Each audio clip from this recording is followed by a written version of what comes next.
I'm getting a little bit of deja vu as we head into the summer transfer window because Joel Jedinak, a player that we signed last summer to play centre-back, a player who I've deemed surplus to requirements as at least a starter this year, finds himself on the bench. And having spent a whole summer looking for this guy last year, this summer we need to do it all over again. Last episode, to be fair, super productive transfer window, centre-back alongside Gasperi, the name of the game today. Of course, in yesterday's transfer special, which if you didn't see, you should totally go watch, we signed a whole host of new players. We made some really big sales as well. I think there's still £10 million in pending sales ongoing. And with that in mind, our overall bank balance is in a healthy spot. And we have in the region of £40 million to spend on players if we so wish, and a load of headroom in the wage budget. Right now, our first team sits at 25 players. There's a few players here who I'm not averse to selling. The likes of Nesbitt, of course, we're trying to force out. The likes of Niele as well. Maybe even Garcia could find itself on the chopping block. And in fact, a player that you guys in the comment section want to see me sell is Kinski. 29 years old, backup goalkeeper now with the addition of Lucas Schumacher last episode. And truth be told, you're probably right. £17 million is a lot. I'm going to offer him out. We're going to run the intro. And then the hunt for a centre-back really is about to begin. Don't go anywhere.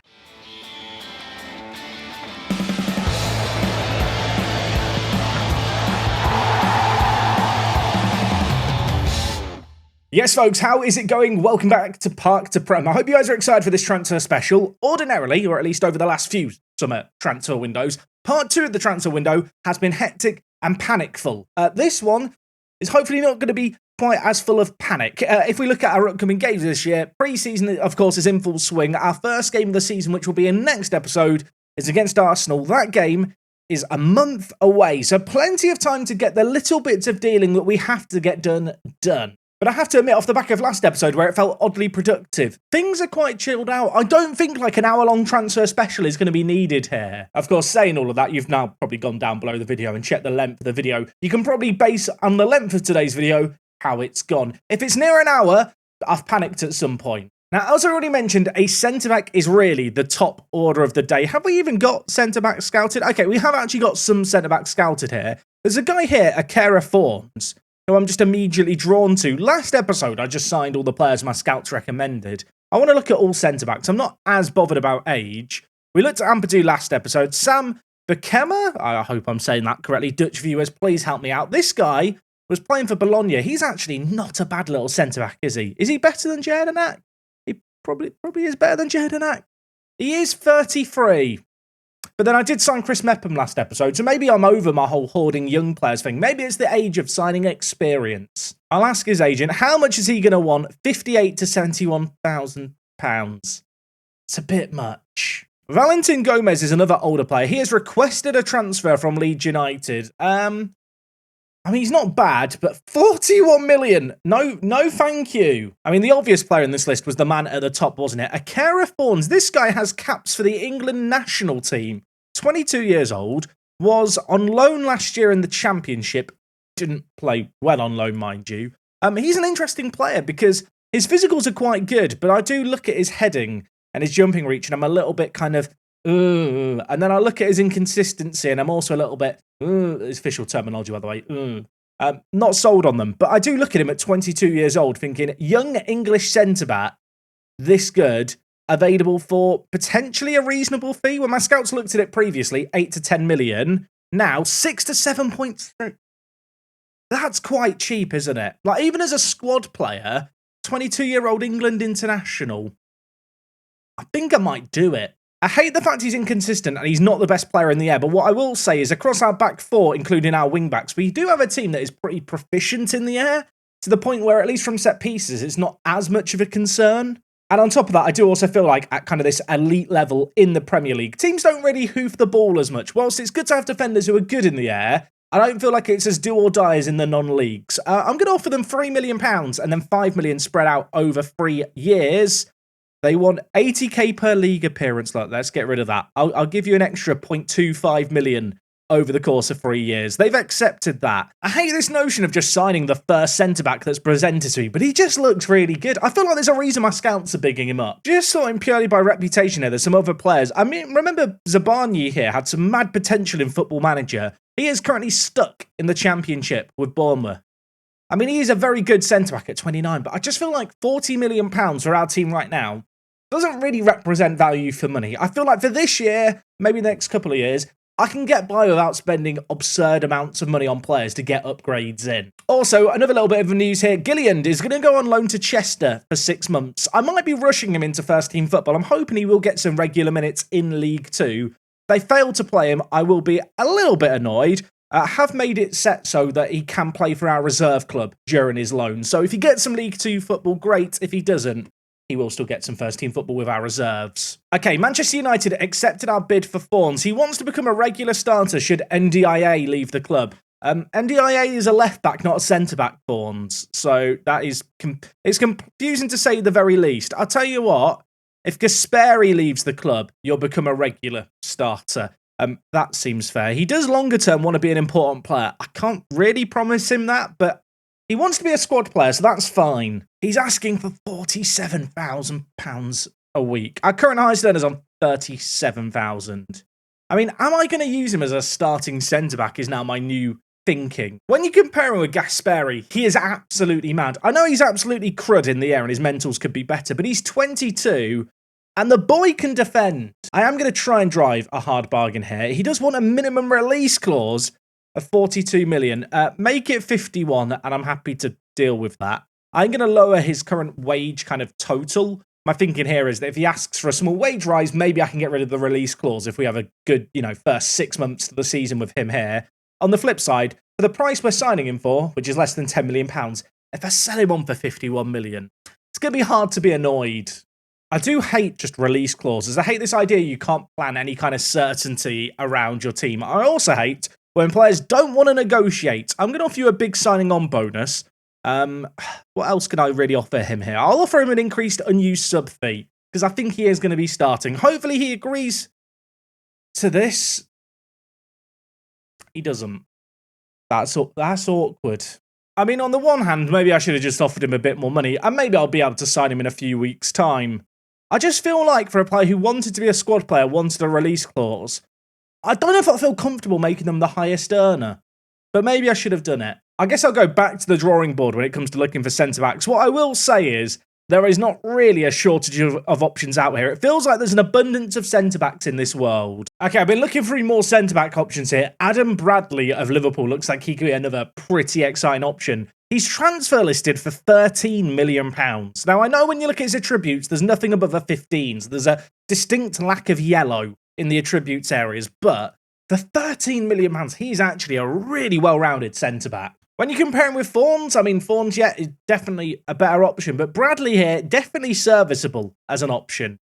I should have given Fawns more money, shouldn't I? I know all the comments are saying I agree. I mean, to be fair, we probably could just end up signing both of them. Bradley, I've offered what they wanted for him, and now they've tried to sneak in extra clauses. What is this all about, Liverpool? Liverpool have negotiated a bid here where I pay £6 million up front and then £10 million in instalments. I don't love this deal for Bradley. There's probably going to be some other options out there who are good, and I need to get the scout report. But in terms of just getting the ball moving on a possible centre-back signing, I feel like it's probably an order of the day. He has actually been playing some regular minutes in the Premier League over the last few years. Yeah, we'll see what the scouts say. I don't hate him, but Fawns is definitely better. Shea Charles here looks absolutely incredible. He plays for Spezia, 71 caps for Northern Ireland. Again, he's a player who doesn't have any yellow attributes, so he kind of looks underwhelming. But actually, as far as centre-back go, he's quite complete. What I would say, maybe, is he's kind of a bit of a side grade on Jedinak. Like, he probably is better overall, but is it a big enough improvement to justify spending £7 million? Not so sure. I think I'm coming to the conclusion that I should have signed Fawns and just given him more money. If I make a new offer now, presumably, he's just not going to want to talk to me. And I'm going to now hit continue for the next couple of weeks, waiting for him to change his mind. Okay, our bid for Bradley by Liverpool's been accepted. He wants 115 to £145,000. I should have signed Fawns. Today's title is just going to be named Mistakes Were Made. You already know what the mistake was. It's a case of, can I now salvage something from it? Okay, well, I made a new bid for Fawns. It was the exact same as the previous bid, and Manchester United have rejected it. I've offered them 750k more. Now they've accepted it. But he's still not going to want to negotiate wages, so I'm not sure why I'm doing this to myself. You know, I just want to remind myself of the mistake I've made. I guess I'm going to come back in a few days / a week and see if he's changed his mind. Okay, some good news here. Stromborg leaving the club. £10 million received for this guy. I'll be honest, no idea why Brighton are paying that. I guess they're seeing some of the potential that convinced me to sign him for £3 million. Safe to say he wasn't worth that fee 18 months ago. He's not worth £10 million. Now, I'm not going to complain, though. I will take 10 million. Thank you very much, Brighton. I did offer out Kinski to see if there was any interest. No one made a bid. I'm going to transfer list him and offer him out for an unspecified amount. I feel like now that we've got a new first-choice goalkeeper, and given the fact he's unhappy, kicking up a stink, wanting a wage rise, I should try and sell him whilst he's got some value. With that recent sale of Stromberg, transfer budget now sits at 39 million. There's money to burn. So I've decided to go on the hunt for more good young players, because really a centre-back is the name of the game. I have found here Pietro Pellegata. He's 18 years old. He's this good. Super consistent. Wants to leave. Spezia, who, were they relegated? They were relegated. This explains why a load of their players keep popping up for me. Yeah, he's bloody good, isn't he? He's bloody good. Now, it's worth noting we are limited to 6 under-21 players signed in a year. Some of the transfers we made before the season tick-over date haven't counted towards that total. So right now, we've only signed one player under 21 from abroad. A reminder, that player was Kurland here, who is a very, very good player. We do need to make sure we keep one slot free as well, because we've got Misiak joining us in January. So we've kind of used 2 of those slots. And whilst, you know what, a centre attacking mid probably isn't what I need for this position, Pietro's bloody good, isn't he? I feel like I've just got to sign him. I'm hoping I can get him for a reasonable amount. I'm going to try offering some of it in instalments as well. I'm going to offer them 2.5 million, raising to 5, and they didn't like that. You know what? We'll bump it up to £10 million, but I'm going to include 5 million in instalments. My scouts like the look of him. He's got very good current ability, and to be honest, I quite like the look of him too. Another player my scouts have flagged up is Iwanemi, another Japanese player. 5 caps at the age of 18. He is bloody good, isn't he? 20 determination. You love to see that. He is inconsistent, but what I do like about him is the fact he can play left back and right back. Could do with a versatile kind of fullback option in our team. For £4 million, he is actually quite good too. I think I'm going to sign him as well. One of the big areas of focus, of course, over the last few years for me has been the scouting network. Whilst our overall scouting staff are a little on the kind of average size, now we're in the Premier League, naturally. When we were in the Championship, we did have that stand-out recruitment team. And when you look at our recruitment focus as we've got set up, I have really been targeting young players. I've been sending the scouts out there, looking for them to try and find some good players for us. Not all of these players, sadly, want to join us, but they are actually producing good results. One man I'd love to sign here is Maciej Plesser. I'm probably not saying that right. My scouts love this guy. He might not even have much potential, but his current ability is great. Doesn't want to sign for me, though. Our bid for Iwanami has been accepted. He wants to be a squad player. He's barely asking for any money either. He wants to treat the club as a stepping stone. Getting rid of that. I'll make you a squad player till the end of time. He didn't like it. Okay, I can never promise him to be an important player, but I'll offer him regular starter. He has now agreed to that. His wage demands here are very reasonable. I am, however, going to remove the minimum release clause. I can't remove it. It's locked in. I suppose the good news here is his wage demands, at least initially, are on the lower side. So hopefully we can sign him on this initial deal, establish ourselves as a Premier League team in the next 12 months. And with our reputation hopefully rising, we can offer him a bit more money and also get rid of the release clause. Yeah, I think for £4 million, I've got to sign him. Okay, contract negotiator there. That was straightforward. Like the look of Kenji a lot. He's just good, isn't he? You need good fullbacks, and they don't really exist in that much of abundancy. I will say, we've got quite a lot of players from Asia and Africa. When the Asian Cup comes around and half my first team are missing, we're going to look back on this as errors. But at least for the here and now, I'm going to view every move I make with only, positives. Because if I look at it through the potential negatives, it doesn't look so smart all of a sudden. Jake Cartwright wants to leave the club. He's been here since the beginning. I kind of want to play him in a league game this year, so I'm not going to sell him. I'm not even going to talk to him. One day I'll get a phone call from me in May about him playing the last game of the league season. Today's not that day. Pietro, who we were looking at, Aston Villa have made a bid worth £13 million for. I guess I'm going to just try and match that. I'll give you £5 million now, £10 million over 3 years. They have accepted it. Now, I will say now, 50 million is a lot for this guy, but there is a long, illustrious list of teams that want to sign him and want him in their teams, and I really want him to, so we're going to try and make this happen. He wants to be an important player. He wants to treat the club as a stepping stone. We're getting rid of that. I'll give him the number 12 shirt. We can teach him English. I'm going to have to offer him a significant wage here, aren't I, in order for him to turn down all the other clubs. He does want a release clause to Champions League clubs of 73 million. I guess that's fine. I already made the mistake with Forms. I'm not going to make it again twice. I'm going to offer this guy £40,000, £2.5 million signing on bonus, and I'm going to desperately hope that he signs for us and turns down everyone else. But given the team's interested in him, I'm a bit concerned I'm getting my hopes up and I'm going to be really disappointed. I definitely don't need another centre attacking mid who's creative, but he's just too good to say no to. I have been looking to move on Niele. I've not really been getting good offers for him. We did only sign him for 600k, but his valuation was near £10 million. The bids haven't come in, but the reality is I want to free up a spot to maybe bring in another young striking option. He's taken up this ESC slot as well, which I don't love. £3.6 million from him is still some significant profit. We do have to pay some of his wages, but I think I'm just going to accept this bid. There's a part of me that feels like maybe I should just keep him around to be a squad player, but given the fact he's unhappy, he's 26 years old, I feel like we could find someone who can serve the same purpose in the squad, who's a little bit younger with a bit more potential to be, well, a longer-term option. Madder was always a good stopgap, but, I mean, even in the Championship, he wasn't exactly reliable. Elsewhere as well, Kinski's had a bid from Sparta Prague. He's valued at £17 million. I respect the audacity of this. They've offered me £8.8 million. I'm not going to accept it. £8.8 million for Kinski probably isn't the worst offer in the world, but I just feel like we can get a little bit more. I'm not desperate to sell him. He could still just be a useful backup goalkeeper. I'll offer him out for £12.5 million. I feel like if someone bid £10 million all up front, I would just take it. Iwanami's contract has been accepted by him, now just waiting on the work permit. We will find out about that in a week's time. Kinski wants to discuss the fact I didn't accept that move. The valuation was too low, mate. Fair amount, £12.5 million. I'm even lowering it from what he wanted to suggest. That's how reasonable I'm being. I love the fact that I sign a goalkeeper last episode and then I get this kind of suggestion in my inbox. Darko Mazamba plays for Colo Colo, Chilean player. He's actually a really good goalkeeper. He's available for 3.5 million. Now, I did sign Schumacher in blue last episode. I mean, if I can sign Bizama as another goalkeeper, I feel like for £3 million, I probably should just be doing it. They want 3.5 million. I guess that's a release clause. It's been accepted.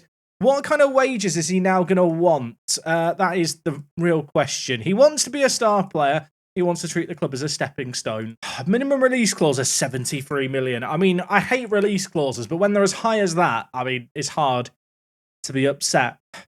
Am I really about to replace Schumacher? I mean, I've seen Arteta in real life, having two first-choice goalkeepers. Maybe we can just make Schumacher and Bizama work. I did say last episode, didn't I, that Schumacher would probably just be kind of a stopgap option. I didn't expect it to be this short for a stopgap option. Also, this might be the first ever intermediary suggestion I've had, which was good. I don't want to poo on the feature, but it's not been great in Football Manager. What I will say is the person who offered me the player, they look like they're from a horror video game. I mean, Bizama and Schumacher between them are going to have cost me about £7 million, and Cardiff City are going to just buy Kinski off me for 12 million. Yeah, okay. You know what? That's just made my decision for me, hasn't it? Kinski was going to be our backup. We're going to sell Kinski and end up with these two goalkeepers for about half the price we sold him for. That is the art of the deal, everyone. No one can convince me otherwise. This is just smart. I mean, don't get me wrong. There's nothing really smart about signing two first-choice goalkeepers, but I feel like it's better to have a good, reliable backup goalkeeper than you put all your eggs into one goalkeeper who doesn't perform and you've just not got a backup. I can already envisage the war in the comment section. It's going to be Team Bizama v Team Schumacher. It's going to be a bloodbath. Saying all of that, Sevilla have now made a bid for him. Okay, I'm going to offer him more money. I think he's that good. I'm going to lower the relegation release clause to 15 million. I feel like we're going to stay up, and I'm going to offer his wage offer to £37,500 with some much bigger signing on bonuses. Surely he's going to like that. I will say, concerningly for us, Sevilla are in the Champions League, so yeah, he might just choose to go to Sevilla after all of this. In which case, in Schumacher, we always believed in him. Always. Okay, Niele is leaving the club. £3.6 million for him. Not the most outrageous sum of money, but to be fair, we have still fourfold profited the fee that we paid from there, and then some. Yeah, useful as a squad player. Never been a reliable first-team player. We're in the Premier League now. It's about taking that step up. It's been about a week since I botched it up. I'm going to try and sign Fawns. That is now the aim. I'm going to make the offer and hope that he wants to talk to me. It's been a week. Maybe he will have changed his mind and he's not angry anymore. This might throw a spanner in the work. Nagelsmann's just become Manchester United manager. I wonder if he's going to now not let me sign Fawns. Maybe he has a plan for him. He probably should have a plan for him because Fawns is good. Yeah, the bid's been rejected. If I offer them like £10 million, will they now accept this?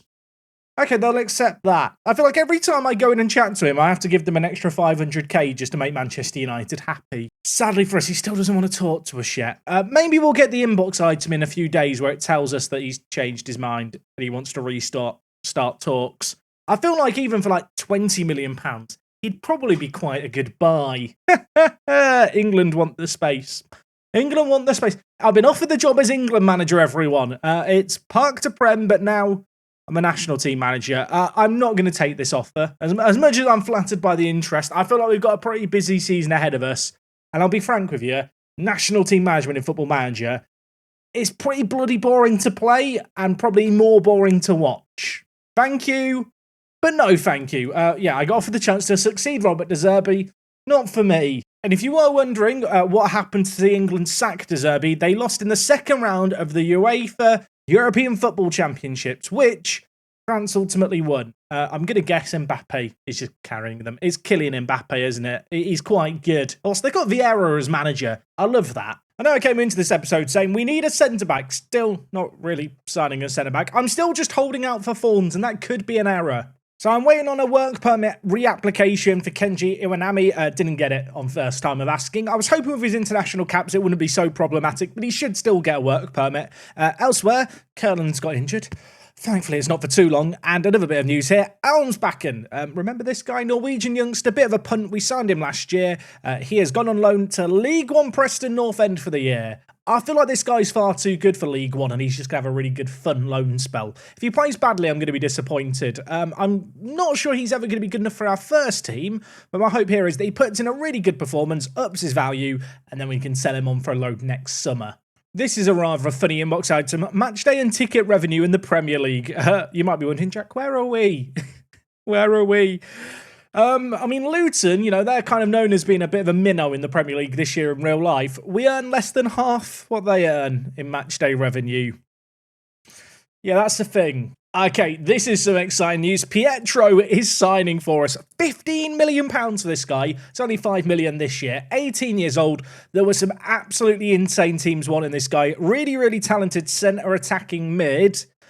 I mean, he's 18. He looks bloody good. Did I need him? Not really, but he's good, so we've signed him. Don't argue with the logic, he's great. He just looks good, doesn't he? He just looks good. I don't know if this is blasphemous to say either. He's given me a little bit of Guerrero energy. Like, if we compare him with Guerrero, I feel like they're similar. Is that the most mad comparison in the world? You know what? I actually don't think it is. Okay, Kenji Iwanami has been granted a work permit. That is some really good news. And you might be sat thinking, who is Jimenez Rubio who's been given a work permit? It's not very exciting. New fitness coach. Yeah, like I said, not very exciting. I didn't spot this. Minor annoyance. Bazama has gone to Sevilla. So that is severely disappointing. I always trusted Schumacher as our goalkeeper. Didn't want Bazama anyway. Now, that does mean that Kinski was going to be our second choice goalkeeper, but I am still looking to sell him on. One player who I forgot existed is Dekanovic. Remember Dekanovic? The Croatian goalkeeper we signed years ago. He played a few games in the Championship, then I loaned him out. At 23 years old, he actually looks quite good. I think he is fine as our backup goalkeeper, right?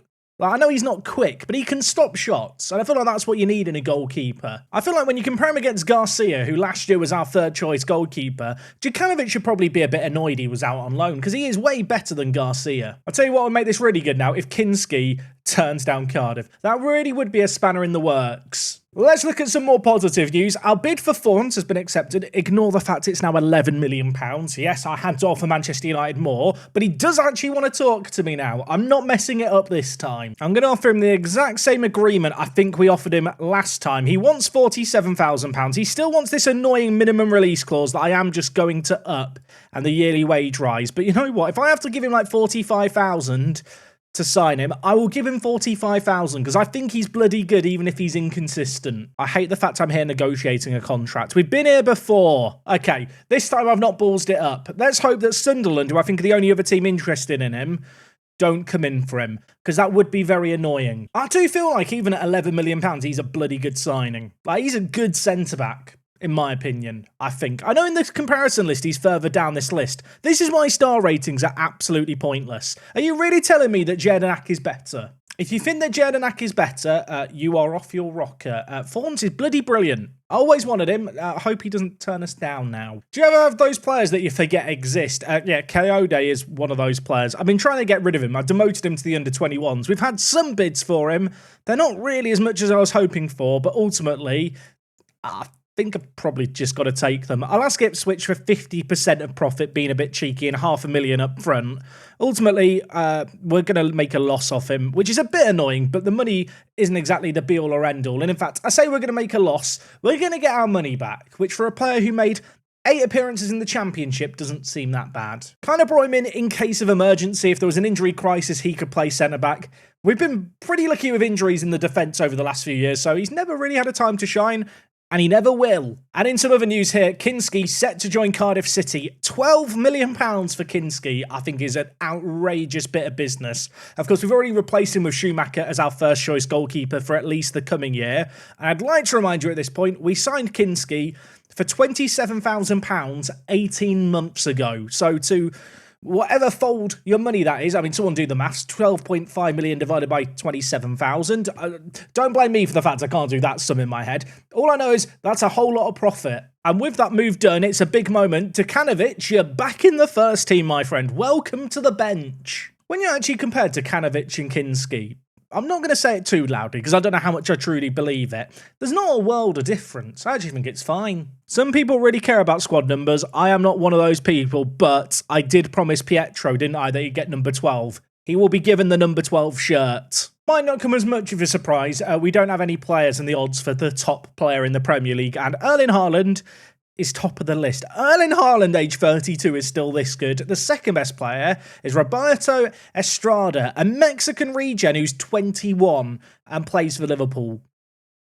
He's good, isn't he? I don't even need me to tell you that. Even if you don't play Football Manager, you can look at that and feel scared. So right now, the only deal we've got ongoing is the Fawns deal. The bid has been accepted of that 11.5 million. We've given him a wage offer. No one else is in for him yet. I'm hoping that this is the centre-back position sorted. I'm saying that knowing that the start of the season is less than 2 weeks away now, and I really need him to accept that offer or we're in trouble. So right now, Fawns is the only transfer we've got going on. Hopefully he's going to join us. Sunderland are yet to make a bid. No one else is in for him, so I'm feeling quietly confident of getting this one over the line, being able to tick off the centre-back position as sorted. In terms of other transfers we've got going on, of course, there's players I've been loaning out just during this transfer window that I've not discussed. Espinoza has already now officially joined AFC Wimbledon. Hitoshi Nakamashi has decided to join Chester for the year. I say decided. I've given him a little nudge to the reserves. So, yeah, he is going to be heading over to our affiliates and hopefully doing something magical with them in League 2. I'd like to think that all our loan players going to them are going to do well. I'm looking at Gilliand. He's the man I really care about here. And alongside Kayode, who hopefully is going to be joining Ipswich Town in the near future, another player who's been a squad player for the last few years who's looking like he'll be leaving the building is Jaeger. Looking to loan him out. A player who I feel like we can improve the value of with a successful loan spell. QPR and Reading have offered him regular Championship football, so I think a loan for him would be ideal. At 21 years old, he still has a little bit of potential to fulfill. Could be one of those late bloomers that were introduced this year in Football Manager. Probably could have kept him around to be an okay squad player, but of course, we have already gone a little mad signing all these centre attacking mid options. He wouldn't have got any real opportunities in the first team. Of all the current first team players, the one man who I'm still trying to kick out the door is Sean Nesbitt, 21 years old, valued very highly. I've offered him out for 8 million. We were offering him out for 11 and didn't get any interest there. I'm still waiting to see if anyone decides to make an £8 million plunge on him. If he departs the club and Fawns joins us, it will leave our first team at 25 players, which, I mean, is a pretty healthy squad size, I feel like. We've not got European football to contest with this year. And so ultimately, as as I sign another coach here. With the departure of Nesbitt and the signing of Fawns, the initial outlay of kind of transfers would be done. At that point, I think I just look for luxury signings. We go and look at what players are available without any specific purpose, and if someone represents value for money, they'll be the player I bring in. One player who I'd absolutely love to sign would be Remy Benyon from Man City. He looks phenomenal, doesn't he? 21 years old, transfer listed by request. He could be the next Cole Palmer. An English youth player just kind of disregarded by the citizens. Sadly, his value is £88 million. I don't have 88 million. Even if I did, don't think he'd be the smartest transfer to spend that kind of money on. No offers for Sean Nesbitt. I feel like I'm not going to get any good offers for him, am I? Truthfully, I don't think he's worth the £8 million that I've tried offering him out for. We've tried unsuccessfully to move him on. We signed him on a free transfer. I'm going to lower this to £5 million. You might have noticed with that inbox item, apparently teams not really willing to offer over £2 million for him, which is annoying. But there is a long list of teams interested, so I definitely feel like there is a potential move for this guy. Fundamentally, I just don't think he's ever going to be good enough for our first team, so I need to get something for him. Said I didn't think we'd get the money I wanted for him. We might well get the money we want for him. Nesbitt's actually just had an offer from Sheffield United. Finally, someone has made a bid. It's actually quite reasonable as well. It's a guaranteed £4.4 million.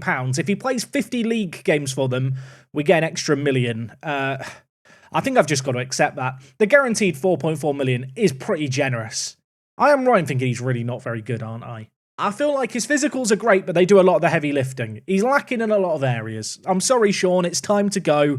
I'm going to demote him to the under-21, so I just don't have to think about him. And alongside the departure of Nesbitt, the arrival of a new player, a new exciting youngster. Akira Fawns joins the club for, what is this, 11.5 million. I am a little bit concerned that I have spent big money on him, but despite his inconsistency, I think he is just a really, really good centre-back. Easily the best centre-back I think that was available to us of all the players we looked at. England international at the end of the day.